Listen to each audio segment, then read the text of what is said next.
A woman in a park ranger uniform stands on the side of a road next to two long, skinny black tubes that are stretched across the road. Hello, it's Ranger Melissa. Happy Glacier Science Day. You might be wondering why I'm standing here on the side of Camas Road looking at these long, skinny tubes that go across the road. Have you ever seen these where you live or here in the park? Or maybe you felt the bump when you go over them in your car. Well, these are this is a car counter, and today we are going to learn from social scientists why they use this and other counters like trail counters, bike counters, and river counters in order to track visitor use here in the park. And why do they track that use? What do park managers do with that data? So stick with us. We're going to have a great time, and we're going to learn all about visitor use in the park. All right, here we are. We're at the Afghan Lookout Trailhead, and it's a beautiful day in Glacier National Park. It's sunny.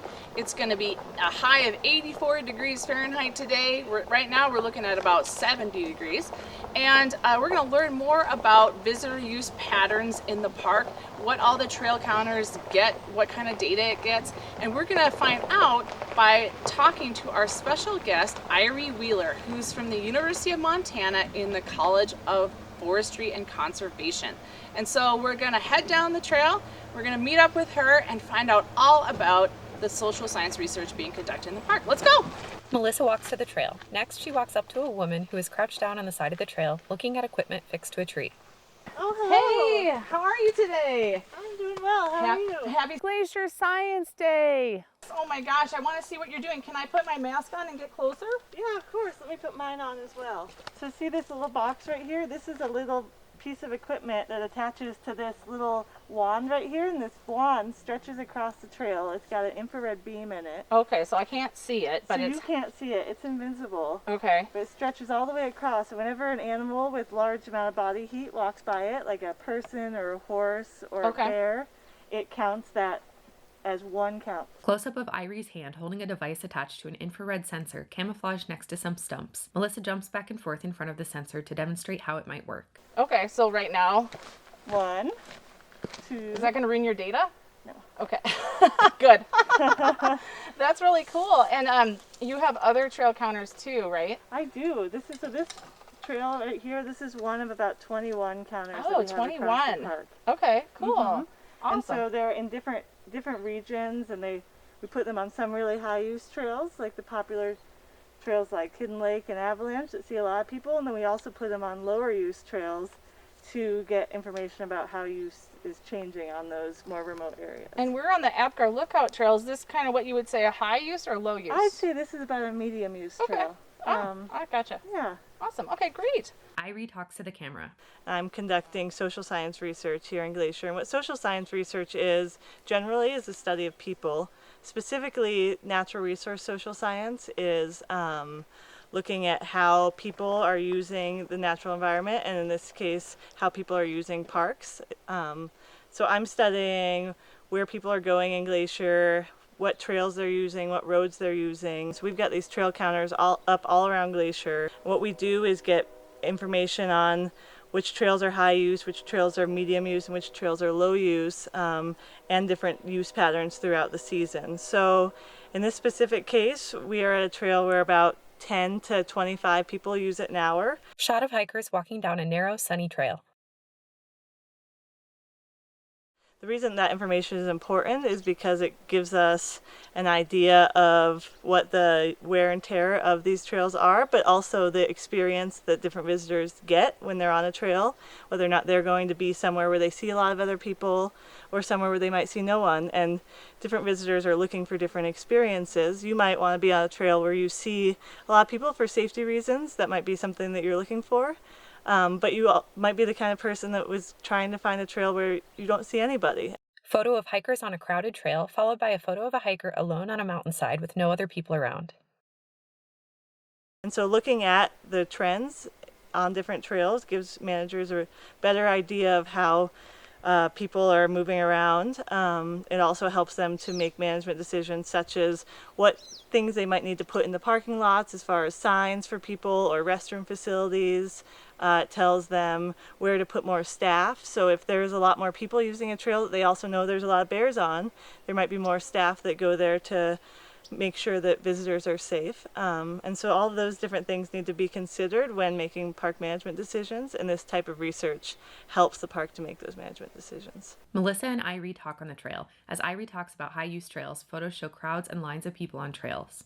Okay, so Iree, you said that this trail, the Afghan Lookout Trail, is about a medium use trail. And I think you said it was like 10 to 25 people go every hour across here. Is that what you were saying? Yeah, that's right, Melissa. So this we consider to be about a medium use trail. There's other trails such as Hidden Lake, which you might be familiar with. Oh my gosh, yeah, I'm wondering, like Hidden Lake, how many, if this is 10 to 25, what's Hidden Lake? So Hidden Lake's actually the highest use trail in the park, and it is open for a pretty short season, and so the use is concentrated.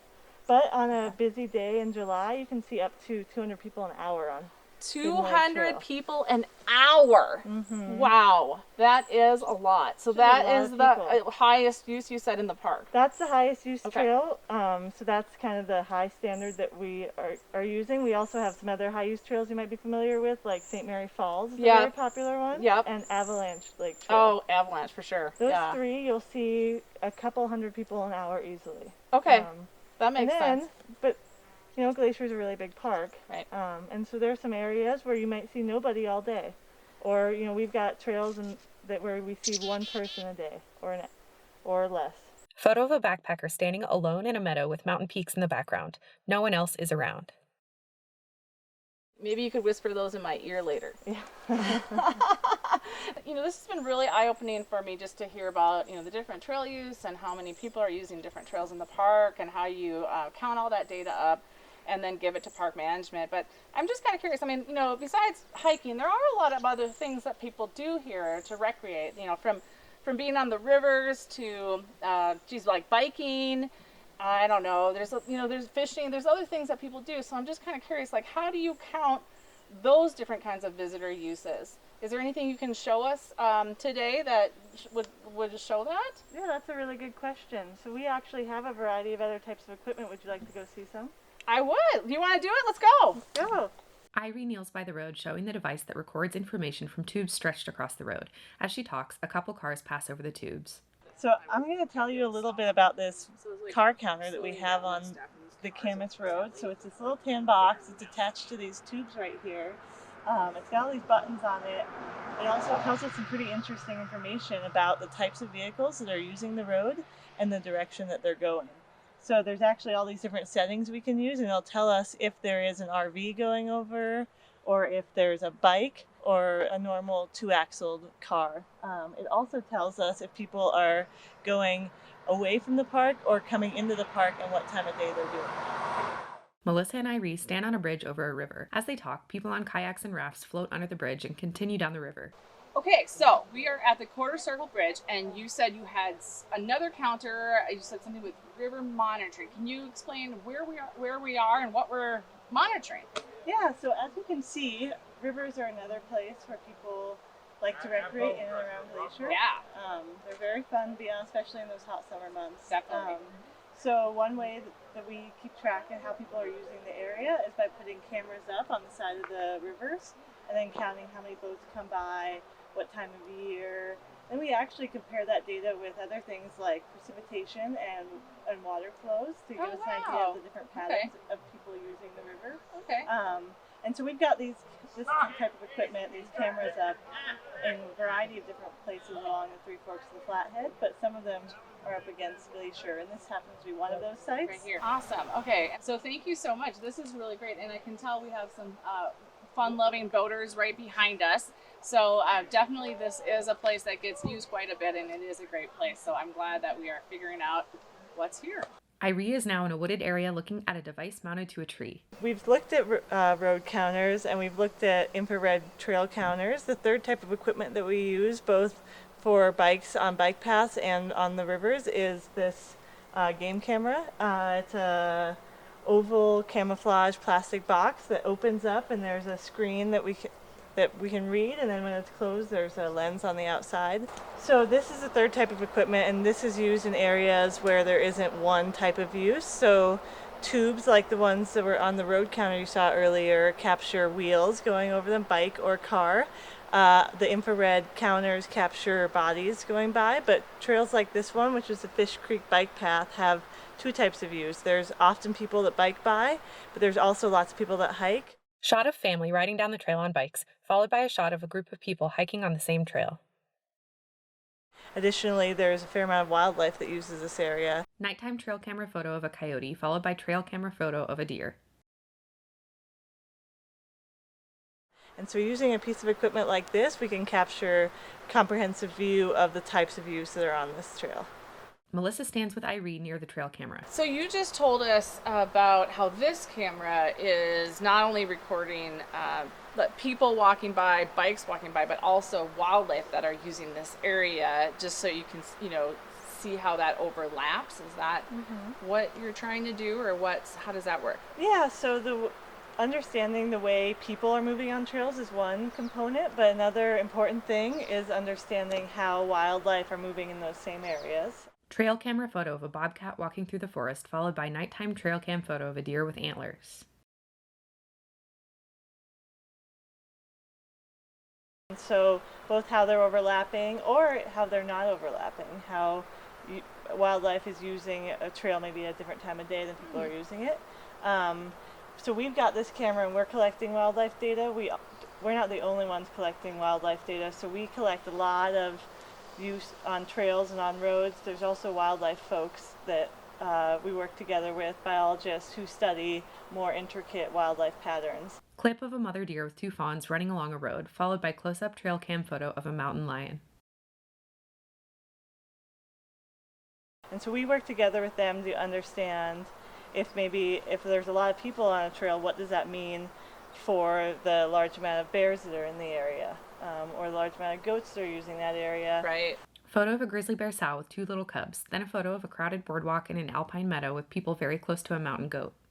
So if park managers need to make a decision to ensure the safety of the humans and of the wildlife, they could maybe put more staff in that area, or if we understand that a lot of people are using a trail, but there's also, like I mentioned, a lot of bears in the area, they may just close it down for a while to give the bears some space. Sure, yes, definitely. Photo of a campground sign with mountains behind. The wooden sign has a bright yellow sign tacked on top, which says, "Warning, bear frequenting area." Next photo shows a park ranger holding a bright orange sign reading, "Danger, all area beyond this sign is closed because of bear danger." And is this camera then recording all the time, or how does that work? So actually this camera, earlier I showed you a river site that we use. This camera is actually, unlike a lot of game cameras, which are motion censored, but we've purchased these cameras to be used on the river because they take a photo every 3 to 10 seconds depending on the site, which you can't do motion sensor on moving water. Why is that? Because the water's all moving. the time.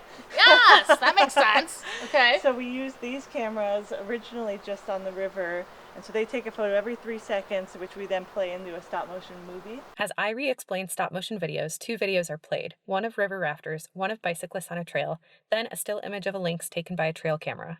And then we watch through the movie and we count for boats, but we use the same methodology here where we watch through the footage, and whenever a person walks by, a bicyclist comes through, or some sort of wildlife comes by, then we just mark it down into a spreadsheet. Oh, cool. Okay.